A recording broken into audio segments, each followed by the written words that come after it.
অষ্টম শ্রেণীর শিক্ষার্থীরা আসসালামু আলাইকুম। আমার দ্বিতীয় ক্লাসে তোমাদেরকে জানাই স্বাগত। আজকে আমি তোমাদের সাধারণ বিজ্ঞান বইয়ের সপ্তম অধ্যায় পৃথিবী ও মহাকর্ষ নিয়ে আলোচনা করব। তো দেখো, এখানে আমি কিছু টপিক লিখেছি। ভর ও ওজন, পৃথিবীর বিভিন্ন স্থানে অভিকর্ষ, ত্বরণ ও বস্তুর ওজন, লিফটে ও মহাশূন্যে ওজনের তারতম্য, ওজনহীনতা। তো আমি দেখো এখানে লিখেছি ভর এবং ওজন, এই পাশে ভর, এই পাশে ওজন। তোমরা মনে রাখবা, পদার্থ বিজ্ঞানে ভর এবং ওজন দুইটা ভিন্ন রাশি। তো তুমি তোমার সহপাঠীকে যদি প্রশ্ন করো তোমার ওয়েট কত, তোমার সহপাঠী উত্তর দেয় তার ওয়েট হলো 50 কেজি বা 40 কেজি। আসলে তুমি প্রশ্ন করেছিলা তার ভর। এই 50 কেজি 60 কেজি এটা কারো ওজন না, এটা হলো তার ভর। কিন্তু তার ভর এই কথাটাই আমরা ওজন হিসাবে প্রকাশ করি। আসলে এটা হলো একটা প্রচলিত ভুল তথ্য। তুমি বাজারে গিয়ে এক বস্তা চাউল কিনলাম, তো ওই এক বস্তা চাল, সেটা কিন্তু চাউলের ওজন 50 কেজি না, চাউলের ভর 50 কেজি। আসলে আমরা যে পরিমাপ করি, চাউলের পরিমাপ বা আমরা আমাদের নিজেদের যে পরিমাপ করি, সেটা আমরা ওজন পরিমাপ করি না, আমরা ভর পরিমাপ করি। তাহলে ভর কাকে বলে? ভর হলো কোনো বস্তুতে মোট পদার্থের পরিমাণ। তো অর্থাৎ বস্তুতে মোট পদার্থের পরিমাণকেই বলা হয় ভর। বস্তুর ভর এর বিভিন্ন স্থান বা আকৃতি, গতি প্রকৃতির পরিবর্তনের জন্য পরিবর্তন হয় না। ভর সবসময় ধ্রুব থাকে। ভর বস্তুর একটি মৌলিক ধর্ম। ভরের কখনো পরিবর্তন হয় না, ভর একটি ধ্রুব রাশি। এখন তাহলে ভর কিসের উপরে নির্ভর করে? বস্তু বিভিন্ন অণু পরমাণু দ্বারা গঠিত। তো বস্তু যে সকল অণু পরমাণু দ্বারা গঠিত, সেই অণু পরমাণুর সংখ্যা, তাদের রাসায়নিক সংযুক্তির উপরে ভর নির্ভর করে। তাহলে তোমরা জানলা যে ভর হলো একটি ধ্রুব রাশি, ভর হলো পদার্থের মৌলিক ধর্ম। ভর কখনোই পরিবর্তন হয় না। এবং ভরের একক হলো কিলোগ্রাম বা সংক্ষেপে কেজি। এটা হলো ভরের একক। ভরের এই এককটা হলো আন্তর্জাতিক একক। আমরা ভরকে অন্য এককেও প্রকাশ করি। যেমন তোমরা জানো যে তোমরা মেট্রিক টন, এই কথাটার সাথে তোমরা পরিচিত। Metric ton, metric ton. তাহলে 1 মেট্রিক টন সমান 1000 কেজি। আবার কুইন্টাল কথাটার সাথেও তোমরা পরিচিত। কুইন্টাল, তোমরা মনে রাখবা 1 কুইন্টাল সমান সমান 100 কেজি। আর একটা বিষয় তোমাদের মনে রাখতে হবে, সেটা হলো আমরা অনেক সময় গ্রাম কথাটা বলি, 500 গ্রাম, 600 গ্রাম বা 1000 গ্রাম। তোমরা মনে রাখবা 1000 গ্রাম সমান 1 কেজি, অর্থাৎ 1 কেজি সমান 1000 গ্রাম। এই এককে আমরা ভর পরিমাপ করি। তবে ভর পরিমাপের আন্তর্জাতিক একক হলো কেজি বা কিলোগ্রাম। আচ্ছা, এরপরে আমরা দেখব ওজন কি। বস্তুর ওজন। ওজন হলো কোনো বস্তুকে পৃথিবী যে বলে আকর্ষণ করে, সেই বলকেই বলা হয় বস্তুর ওজন। অর্থাৎ পৃথিবী যে বলে আকর্ষণ করে, সেটা হলো বস্তুর ওজন। তাহলে দেখো, কোনো বস্তুর ভর যদি হয় m, কোনো বস্তুর ভর m আর অভিকর্ষ ত্বরণ হলো g, তাহলে ওই বস্তুর ওজন হবে W = mg। তাহলে তোমরা দেখো, ওজন হলো কি? ভর আর অভিকর্ষ ত্বরণের গুণফল হলো কি? বস্তুর ওজন। তাহলে আমরা বলবো যে ওজন কিন্তু স্থানভেদে পরিবর্তন হয়। দেখো, এই যে অভিকর্ষ ত্বরণ g, এটা তোমরা জানো পৃথিবীর বিভিন্ন স্থানে অভিকর্ষ ত্বরণের g এর মান বিভিন্ন হয়। এই কারণে ওজনের তারতম্য হয়। ওজন একটাই মৌলিক রাশি না, ওজন পদার্থের মৌলিক ধর্ম না। ওজন বিভিন্ন স্থানে বিভিন্ন হয়, অর্থাৎ ওজন স্থানভেদে পরিবর্তন হয়। কিন্তু ভর স্থানভেদে পরিবর্তন হয় না। যেমন তোমাদের আমি বলতে পারি যে চাঁদে অভিকর্ষ ত্বরণের মান পৃথিবীর অভিকর্ষ ত্বরণের মানের 6/1 অর্থাৎ চাঁদে অভিকর্ষ ত্বরণের মান হলো 1.63 মিটার পার সেকেন্ড স্কোয়ার। তোমরা এটা জানো। তো এখন কোনো বস্তুর ভর যদি 10 কেজি হয়, ওই বস্তুর পৃথিবীতে ওজন কত? দেখো, কোনো বস্তুর ভর 10 কেজি, তাহলে W ইকুয়াল mg। পৃথিবীতে 10 ইন্টু 9.8, পৃথিবীতে তার ওজন হয় 98 নিউটন। এই যে নিউটন, এটা হলো ওজনের একক। আবার এই চাঁদে দেখো, চাঁদে বস্তুর ভর কিন্তু চাঁদে গেলেও 10 কেজিই থাকবে, কিন্তু চাঁদে অভিকর্ষ ত্বরণ হলো 1.63। তাহলে আমরা চাঁদে বস্তুটার ওজন পাই কত? 16.3 নিউটন। তাহলে দেখো, একটা বস্তুর ভর কখনো চেঞ্জ হয় না। চাঁদেও ভর 10 কেজি, পৃথিবীতেও ভর তার 10 কেজি আছে। এখন তার দেখো, পৃথিবীতে ওজন আছে 98 নিউটন, চাঁদে ওজন আছে কত? 16.3 নিউটন। তাহলে তোমরা দেখলা যে স্থানভেদে ওজনের পরিবর্তন হয়। তো শিক্ষার্থীরা, আমি বললাম ওজনের একক হলো নিউটন। তোমরা একটু দেখো, ওজন W ইকুয়াল mg, অর্থাৎ তুমি দেখো ওজন নির্ভর করে কার উপরে? ভরের উপরে এবং অভিকর্ষ ত্বরণের উপরে। ভর তো নির্দিষ্ট ধ্রুব রাশি, তাহলে বস্তুর ওজন নির্ভর করবে কার উপরে? অভিকর্ষ ত্বরণের উপরে। যেখানে অভিকর্ষ ত্বরণের মান বেশি সেখানে ওজন বেশি, যেখানে অভিকর্ষ ত্বরণের মান কম সেখানে বস্তুর ওজন কম। দেখো, আমরা এই ওজনের একক বের করব। ওজনের ভরের একক কেজি বা কিলোগ্রাম, আর অভিকর্ষ ত্বরণের একক হলো মিটার পার সেকেন্ড স্কোয়ার। তো এখানে কি হলো? Kg metre per second square. তো দেখো, ওজনের একক হলো kg metre per second square. এই কেজি মিটার পার সেকেন্ড স্কোয়ারকেই বলা হয় নিউটন। শিক্ষার্থীরা, তোমরা মনে রাখবা ওজনের একক নিউটন, আর এই নিউটনেই আর নিউটন হলো কি? KG metre per second square. KG metre per second স্কোয়ারকেই বলা হয় নিউটন। এখন তোমাদের পরীক্ষায় যদি ওজনের একক আসে, হয়তো নিউটন দিবে না, এটা দিবে। তাহলে তোমাদের এটা বুঝে নিতে হবে যে kg metre per second square মানেই হলো নিউটন। আচ্ছা শিক্ষার্থীরা, তাহলে তোমরা ওজন জানলা আর ভর জানলা। এরপরে হলো পৃথিবীর বিভিন্ন স্থানে অভিকর্ষ ত্বরণ ও বস্তুর ওজন। পৃথিবীর বিভিন্ন স্থানে অভিকর্ষ ত্বরণের মান বিভিন্ন হয় এবং বস্তুর ওজনও বিভিন্ন হয়। অর্থাৎ পৃথিবীর বিভিন্ন স্থানে যে বস্তুর ওজন যে পরিবর্তন হয়, সেটা দেখো কি কারণে হয়। এক নম্বরে আমরা বলতে পারি পৃথিবীর বিভিন্ন স্থানে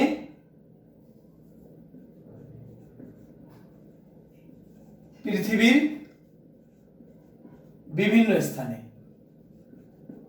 বিভিন্ন স্থানে ওজনের পরিবর্তন। আমরা 2 নম্বরে বলতে পারি পৃথিবী থেকে উচ্চতর কোনো স্থানে, পৃথিবী থেকে উচ্চতর কোনো স্থানে দেখো ওজনের তারতম্য, কোথায় কোথায় ওজনের পরিবর্তন হয়। পৃথিবীর বিভিন্ন স্থানে ওজনের পরিবর্তন, পৃথিবী থেকে উচ্চতর কোনো স্থানে ওজনের পরিবর্তন, আর একটা হলো ভূপৃষ্ঠের অভ্যন্তরে কোনো স্থানে, ভূপৃষ্ঠের অভ্যন্তরে কোনো স্থানে, এই সব স্থানে ওজনের তারতম্য হয়। তো দেখো, পৃথিবীর বিভিন্ন স্থানে যে ওজনের যে পরিবর্তনটা হয়, এর কারণ হলো 2টা। এর কারণ, পৃথিবীর বিভিন্ন স্থানে ওজনের পরিবর্তনের কারণ 2টা। এক নম্বরে হলো পৃথিবীর আকৃতির কারণে, পৃথিবীর আকৃতি, আর 2 নম্বরে হলো পৃথিবীর আহ্নিক গতির কারণে। পৃথিবীর আহ্নিক গতির কারণে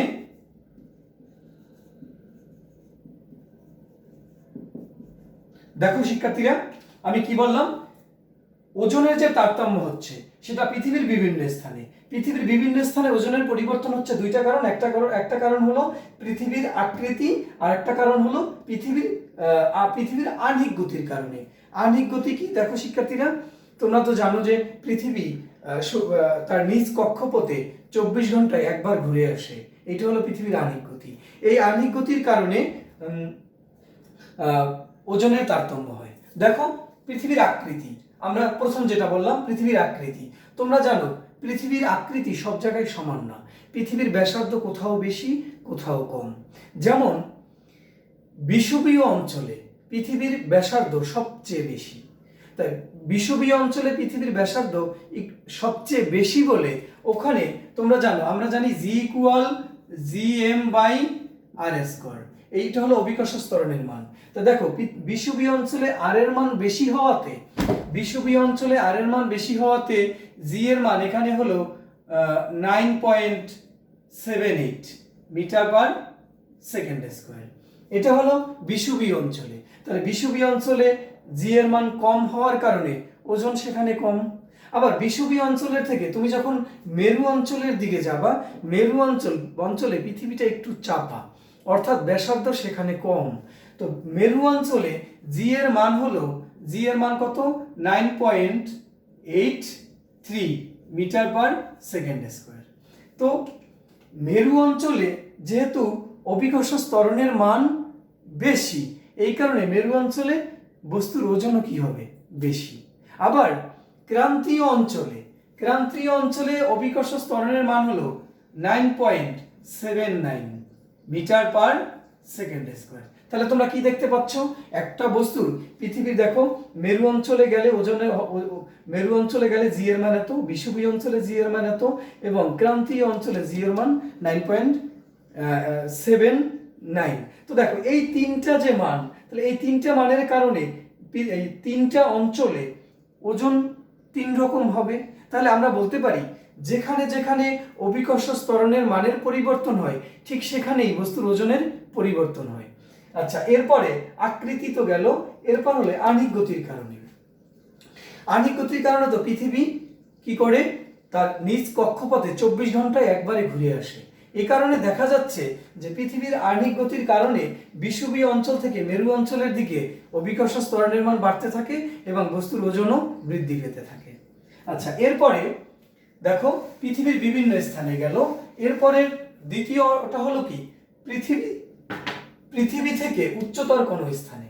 তোমরা মনে রাখবা ভূপৃষ্ঠ থেকে যত উপরে যাওয়া যায় অভিকর্ষ ত্বরণের মান তত কমতে থাকে। দেখো এই যে একটা সূত্র, G=gm/r²। এখন এইটা মনে করো পৃথিবী, এই হলো ভূপৃষ্ঠ। এখন তুমি যদি পৃথিবী থেকে 50 কিলোমিটার উপরে চলে যাও, এখানে চলে যাও, তাহলে দেখো এখান থেকে এতটুকু হলো আর এতটুকু যদি এইচ হয়, তাহলে এখানে কি, এখানে এই যে কেন্দ্র থেকে দূরত্ব r+h, তাহলে এই যে সূত্র, এই সূত্র তখন হয়ে যাবে r+h²। তাহলে আমরা বুঝতে পারতেছি পৃথিবী থেকে যে দেখো r+h² হলে জি এর মান এখানে কমে যাবে, কারণ এই মানটা তখন বড় হয়ে গেছে। তাহলে আমরা বলতে পারি পৃথিবী থেকে যত উপরে যাওয়া যায় অভিকর্ষ ত্বরণের মান তত কমতে থাকে। তাহলে অভিকর্ষ ত্বরণের মান যদি কমতে থাকে তাহলে পৃথিবী থেকে যত উপরে যাওয়া যাবে বস্তুর ওজনও তত কমতে থাকবে। এরপরে দেখো ভূপৃষ্ঠের অভ্যন্তরে কোনো স্থানে, তোমরা মনে রাখবা পৃথিবী থেকে যত নিচে যাওয়া যায় অর্থাৎ ভূপৃষ্ঠের অভ্যন্তরে যাওয়া যায় অভিকর্ষ ত্বরণের মান তত কমতে থাকে। তাহলে তোমরা কি জানলা শিক্ষার্থীরা, ভূপৃষ্ঠ থেকে উপরে অভিকর্ষ ত্বরণের মান কমবে, ভূপৃষ্ঠ থেকে নিচে অর্থাৎ ভূপৃষ্ঠের অভ্যন্তরে অভিকর্ষ ত্বরণের মান কম। তাহলে অভিকর্ষ ত্বরণের মান সবচেয়ে বেশি কোথায়, ভূপৃষ্ঠে। তাহলে তোমরা মনে রাখবা যেহেতু ভূপৃষ্ঠের অভ্যন্তরে কোনো স্থানে অভিকর্ষ ত্বরণের মান কম, এই কারণে বস্তুর ওজনও কি হবে, কম হবে। এই কারণে দেখো খনির ভিতরে বস্তুর ওজন কম থাকে। আবার ভূপৃষ্ঠ থেকে উপরের কোনো স্থানে অর্থাৎ পাহাড় পর্বতের উপরে গেলে বস্তুর ওজন কমে যায়। তো শিক্ষার্থীরা আবার তোমরা মনে রাখবা পৃথিবীর কেন্দ্রে, দেখো পৃথিবীর কেন্দ্রে, এই হলো পৃথিবীর কেন্দ্র, যদি এটা পৃথিবী হয়, এই পৃথিবীর কেন্দ্রে অভিকর্ষ ত্বরণের মান জি। তাহলে দেখো বস্তুর ওজন W=mg। তা এখানে এম এর মান তো পৃথিবীর অভ্যন্তরে বা উপরে নিচে তুমি যেখানেই যাও না কেন এম এর মানের কোনো পরিবর্তন হয় না। পরিবর্তন হয় জি এর মান। তা ভূপৃষ্ঠের অভ্যন্তরে অর্থাৎ পৃথিবীর কেন্দ্রে যদি অভিকর্ষ ত্বরণ 0 হয়, তাহলে দেখো m × 0 = 0। তার মানে পৃথিবীর কেন্দ্রে বস্তুর ওজন 0, পৃথিবীর কেন্দ্রে বস্তুর কোনো ওজন থাকে না। তো এরপরে শিক্ষার্থীরা পরের টপিকটা হলো কি, লিফটে ও মহাশূন্যে ওজনের তারতম্য এবং ওজনহীনতা। দেখো ওজনহীনতাটা কি? আসলে কি, আমরা পৃথিবীতে আছি, আমার ভর আছে এবং এই পৃথিবীতে অভিকর্ষ ত্বরণও আছে, তাহলে আমার ওজন আছে। তাহলে আসলে ওজন সব সময়ই থাকে, কিন্তু কখনো আমরা ওজন অনুভব করি না, আবার কখনো আমার যে ওজন আছে তার থেকে বেশি ওজন আমি অনুভব করি, আবার কখনো আমাদের যে ওজন আছে তার থেকে কম ওজন আমরা অনুভব করি। আসলে ওজন কিন্তু সব সময়ই থাকে, কখনো আমরা অনুভব করি আবার কখনো অনুভব করি না। আসলে বিষয়টা কি একটু দেখো তো। তোমরা মনে করো এই হলো ভূপৃষ্ঠ, ভূপৃষ্ঠের উপরে তুমি দাঁড়িয়ে আছো, ভূপৃষ্ঠের উপরে তুমি দাঁড়িয়ে আছো। তাহলে তোমার ভর যদি m হয়, তাহলে তোমার ওজন হবে কি, W = mg। অর্থাৎ তুমি mg বলে এই মাটিকে বা ভূপৃষ্ঠকে তুমি কি করবা, একটা বল ক্রিয়া করবা। যে বল ক্রিয়া করবা সেটার পরিমাপ হবে কত, পরিমাণ mg। এখন তাহলে তো তোমার এই যে বলের কারণে তোমার তো মাটির ভিতরে চলে যাওয়ার কথা, কিন্তু তুমি তো মাটির ভিতরে যাও না।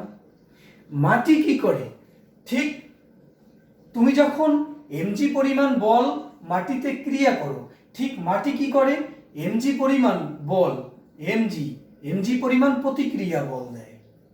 অর্থাৎ তুমি মাটিকে mg পরিমাণ ক্রিয়া বল দাও, মাটি তোমাকে কি করে, mg পরিমাণ প্রতিক্রিয়া বল দেয়। অর্থাৎ তুমি যখন একটা বস্তুকে বল প্রয়োগ করবা, সেই বস্তু আবার যখন তোমাকে একটা প্রতিক্রিয়া বল দিবে, তখনই কেবল তুমি তোমার ওজন বুঝতে পারবা। অর্থাৎ আমরা মাটিকে mg পরিমাণ বল দিচ্ছি, মাটিও আমাদেরকে কি করে, উপরের দিকে mg পরিমাণ বল প্রতিক্রিয়া বল দেয়। এই কারণে আমরা ওজন বুঝতে পারি, ওজন অনুভব করতে পারি। তাহলে আমার ওজন কত, আমার ওজন হলো এই যে প্রতিক্রিয়া বল mg, এইটা হলো আমার ওজন। আর এই যে mg ক্রিয়া বল, এটা তো আমি ক্রিয়া করলাম, তাহলে এই mg এটা হলো আমার প্রতিক্রিয়া বল এবং এইটাই হলো আমার ওজন। এখন মাটি যদি আমাকে কখনো কখনো mgর থেকে বেশি পরিমাণ প্রতিক্রিয়া বল দেয়, তাহলে আমি আমার ওজন বেশি অনুভব করব। আবার যদি আমাকে mgর চেয়ে কম পরিমাণ প্রতিক্রিয়া বল দেয়, তাহলে আমি আমার ওজন কম অনুভব করব। তাহলে কি বুঝলা শিক্ষার্থীরা, আমরা যেখানে দাঁড়িয়ে থাকি সেখানে আমি কি করি, mg পরিমাণ ক্রিয়া বল দেই। আবার যেই পৃষ্ঠের উপরে আমরা দাঁড়িয়ে থাকি সেই পৃষ্ঠ আমাদেরকে mg পরিমাণ প্রতিক্রিয়া বল দেয়। অর্থাৎ যে প্রতিক্রিয়া বলটা দেয় সেটাই হলো আমার ওজন। এখন যদি প্রতিক্রিয়া বল আমার mgর থেকে বেশি দেয়, তাহলে আমি বেশি ওজন অনুভব করব, যদি কম দেয় তাহলে আমি কম ওজন অনুভব করব, আর যদি কোনো প্রতিক্রিয়া বল দিতে না পারে তাহলে আমি কি করব, আমি ওজনহীনতা অর্থাৎ আমি ওজনহীন অনুভব করব, আমার ওজন নাই। শিক্ষার্থীরা একটা উদাহরণ দিই তোমাদের। মনে করো এই যে 5 তলা ছাদ থেকে তুমি একটা ক্রিকেট বল এভাবে তুমি ফেলে দিলা, ক্রিকেট বল। এখন ক্রিকেট বলের ওজন কত, নিচের দিকে ক্রিয়া করবে কত, mg। অর্থাৎ mg বল ক্রিকেট বলটা নিচে এই ভূপৃষ্ঠের দিকে ক্রিয়া করবে, এই কারণে কি করবে, বল এই যে ক্রিকেট বলটা ভূপৃষ্ঠের দিকে চলে আসবে। কিন্তু বায়ু একে mg পরিমাণ প্রতিক্রিয়া বল দিতে পারে না, এবং এটা যদি মুক্তভাবে পড়ে তাহলে তো কোনো প্রতিক্রিয়া বল থাকবে না। তাহলে এই বস্তুটা তখন কি হবে, ওজনহীন হয়ে যাবে, কারণ এই বস্তুটার ক্রিয়া বল থাকবে, এই বস্তুটার কোনো প্রতিক্রিয়া বল এই বস্তুর উপরে থাকবে না। এই কারণে এই বস্তুটা কি হবে, ওজনহীন অনুভব করবে। অনুরূপভাবে কোনো মানুষ যদি দোতলা বা তিনতলা বা ছাদ থেকে মুক্তভাবে পড়ে যায় বা লাফ দেয়, তাহলে কি হবে, ক্রিয়া বল থাকবে, প্রতিক্রিয়া বল থাকবে না, তখন এর ওজন কি হয়ে যাবে, শূন্য হয়ে যাবে, এ কোনো ওজন অনুভব করবে না। এখন দেখো তাহলে একটা বিষয় হলো, লিফটে কখন আমরা নিজেকে ওজনহীন মনে করব বা নিজেকে বেশি ওজন, আমাদের বেশি ওজন হবে, সেটা একটু আমরা দেখি। মনে করো এটা হলো একটা লিফট, এই রশি দিয়ে এদিকে বাঁধা আছে। তো এখানে একজন মনে করো লোক দাঁড়িয়ে আছে, একজন লোক দাঁড়িয়ে আছে। এখন এই লোকটা, আর ধরে নিই আমরা লিফট হলো স্থির, লিফটটা স্থির। এখন লিফট যেহেতু স্থির, এই লোকটা নিচের দিকে অর্থাৎ লিফটের এই পৃষ্ঠের উপরে এমজি পরিমাণ বল প্রয়োগ করে, আবার এই পৃষ্ঠও কি করে এমজি পরিমাণ বল, এমজি পরিমাণ প্রতিক্রিয়া বল দেয়। তাহলে এই লোকটা যতটুকু তার ওজন আছে ঠিক ততটুকু ওজন অনুভব করবে, অর্থাৎ তার ওজন এমজি সমান পরিমাণ ওজন অনুভব করবে। আচ্ছা, এরপরে দেখো লিফটটা যখন গতিশীল হবে, লিফটটা যখন গতিশীল হবে, লিফটটা যখন গতিশীল হবে, আচ্ছা দেখো এই লিফটটা এদিকে গতিশীল হচ্ছে, এদিকে যে গতিশীল হচ্ছে সেটা হলো এ ত্বরণে। ত্বরণ তো তোমরা জানো যে বেগ বৃদ্ধির হার হলো ত্বরণ, অর্থাৎ এ ত্বরণে লিফটটা উপরের দিকে উঠতেছে। তাহলে তুমি দেখো এই যে লোকটা এখানে দাঁড়িয়ে আছে সেই লোকটা এই লিফটের পৃষ্ঠের উপরে এমজি পরিমাণ ক্রিয়া বল দিচ্ছে। এখন এই লিফট যখন স্থির ছিল তখন লিফট উপরের দিকে এমজি পরিমাণ প্রতিক্রিয়া বল দিছে, তাহলে কি সমান সমান হয়ে গেছে। কিন্তু দেখো এই বস্তুটাকে অর্থাৎ লিফটটাকে ধাক্কা দিয়ে অর্থাৎ একটা বল প্রয়োগ করে যখন উপরে ওঠানো হয় তখন একটা ত্বরণ সৃষ্টি হয়।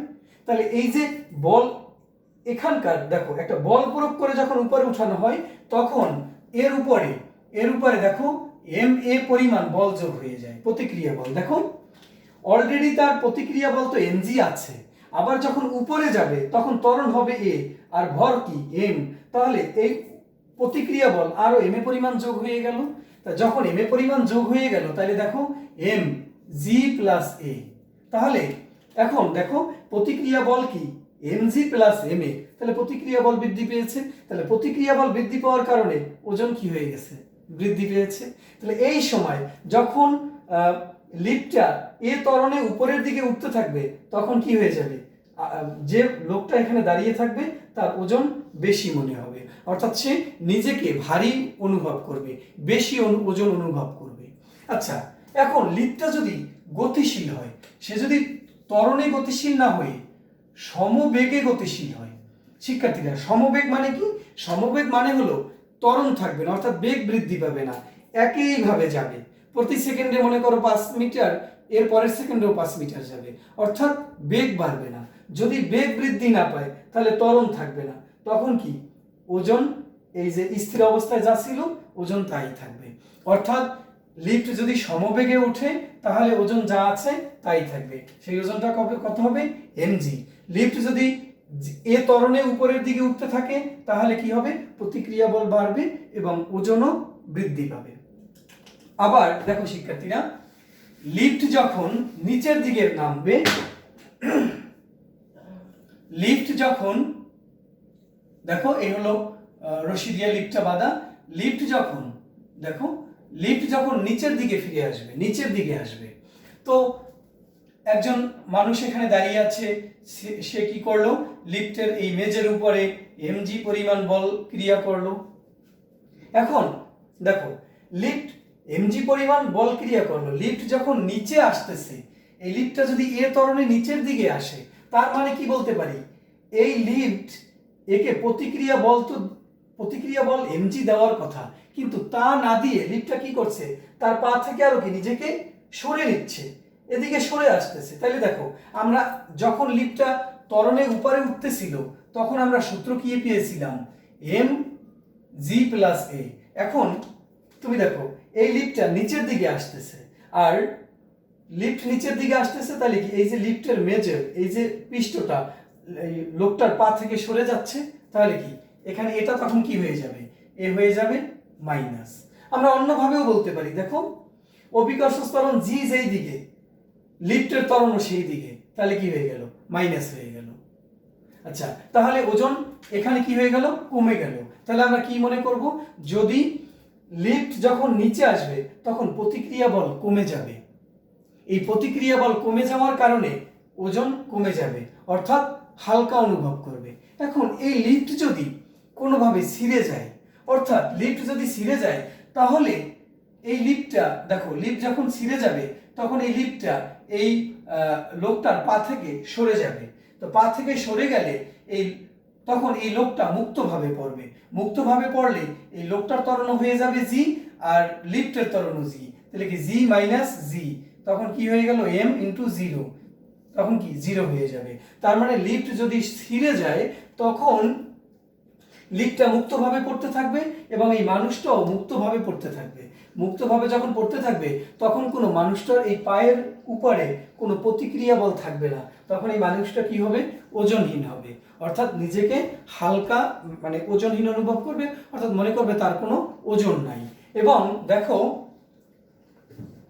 যদি এই লিফটটা এখানে এই অভিকর্ষ ত্বরণের চেয়ে বেশি ত্বরণে নিচে নামে, লিফটটা যদি বেশি ত্বরণে নিচে নামে, তাহলে এই লিফটের এই যে পৃষ্ঠ এই লোকটার পা থেকে সরে যাবে, সরে গিয়ে তখন এই লোকটার মাথা এই লিফটের শীর্ষবিন্দুতে গিয়ে এখানে ঠেকে যাবে, অর্থাৎ এই লোকটার মাথা চলে যাবে এখানে, কারণ লিফটটা নিচে আসতেছে জি এর চেয়ে বেশি ত্বরণ। কারণ তখন দেখো, লোকটার ত্বরণ হবে জি আর লিফটের ত্বরণ হলো জি থেকে বেশি, তখন লিফট আরো বেশি নিচে যাবে, অর্থাৎ এই লোকটার মাথা গিয়ে লিফটের শীর্ষবিন্দুতে ঠেকে যাবে। তো এখন লিফট যখন ছিঁড়ে যায়, লিফট যখন জি ত্বরণে নামে এবং লোকটাও যখন জি ত্বরণে পৃথিবীতে আসে, তখন যদি ওই লোকটার কাছে কোনো স্প্রিং নিক্তি দেওয়া হয় এবং তখন ওই স্প্রিং নিক্তিটা শূন্য দাগে থাকবে, অর্থাৎ কোনো ওজন থাকবে না। আচ্ছা, এরপরে দেখো, মহাবিশ্বে মহাশূন্যে কোনো স্থানে, তোমরা মনে রাখো যে মহাশূন্যে এইটা যদি পৃথিবী হয়, দেখো মহাশূন্যের কোনো স্থানে, অর্থাৎ মহাশূন্যের কোনো স্থানে নবযানে করে বা সেখানে নবযানে করে যে আরোহীরা আছেন তারা কি করে, এই পৃথিবীকে একটা কক্ষপথে, একটা বৃত্তাকার কক্ষপথে ঘূর্ণায়মান থাকে। তো বৃত্তাকার কক্ষপথে যখন ঘূর্ণায়মান থাকে তখন এই পৃথিবীর কেন্দ্রের দিকে একটা অভিকর্ষ ত্বরণ জি ক্রিয়া করে, জি কাজ করে, অর্থাৎ যখন এই কেন্দ্রের দিকে ঘূর্ণায়মান থাকে, কেন্দ্রের দিকে যখন ঘূর্ণায়মান থাকে তখন পৃথিবীর কেন্দ্রের দিকে একটা অভিকর্ষ ত্বরণ হয় কি জি, আর পৃথিবীর অভিকর্ষ ত্বরণও কি হয় জি। তাহলে দেখো সূত্র এম জি মাইনাস জি, তখন কি হয়ে যায় জিরো। তার মানে আমরা বলতে পারি যখন মহাশূন্য যানে করে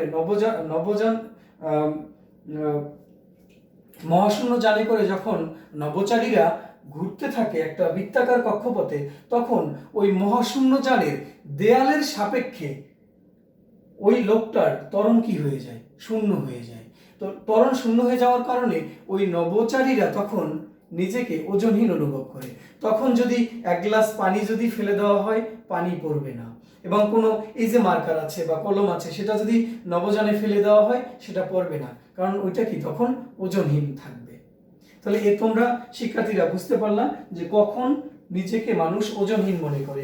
এখন দেখো, এই যে নভোচারীরা যখন বৃত্তাকার পথে ঘূর্ণনশীল থাকে তখন একটা অভিকর্ষ ত্বরণ জি এদিকে পৃথিবীর কেন্দ্রের দিকে ক্রিয়া করে, আর পৃথিবীর অভিকর্ষ ত্বরণ কি জি, তখন বস্তুর ওজন হয়ে যায় কি শূন্য। কিন্তু যদি দেখো, ওখানেও কিন্তু একটা অভিকর্ষ ত্বরণ আছে, যদি ওই নভোচারীরা মহাশূন্য যানে করে ঘূর্ণায়মান না থাকে তখন কিন্তু সে ওজনহীন অনুভব করবে না, তখন সে ঠিকই নিজেকে ওজন আছে বলে অনুভব করবে, এবং তখন যদি এক গ্লাস পানি ছেড়ে দেওয়া হয় তখন কি সে পানি পড়ে যাবে, কারণ কি তখন ওজন থাকবে। যখন ঘূর্ণনশীল থাকবে তখনই কেবল একটা ত্বরণ নিচের দিকে ক্রিয়া করবে, এবং দেখো এই ত্বরণ হলো এই দিকে ক্রিয়া করতেছে, পৃথিবীর ত্বরণ এই দিকে, তা দুইটা ত্বরণ একই দিকে, তখন আর কোনো প্রতিক্রিয়া বল থাকবে না এবং তখন ওজন থাকবে না। তা শিক্ষার্থীরা, আজকে এ পর্যন্তই থাক। খুদা হাফেজ। তোমরা যেখানে যেখানে বুঝো নাই অবশ্যই কমেন্ট করে জানাবে।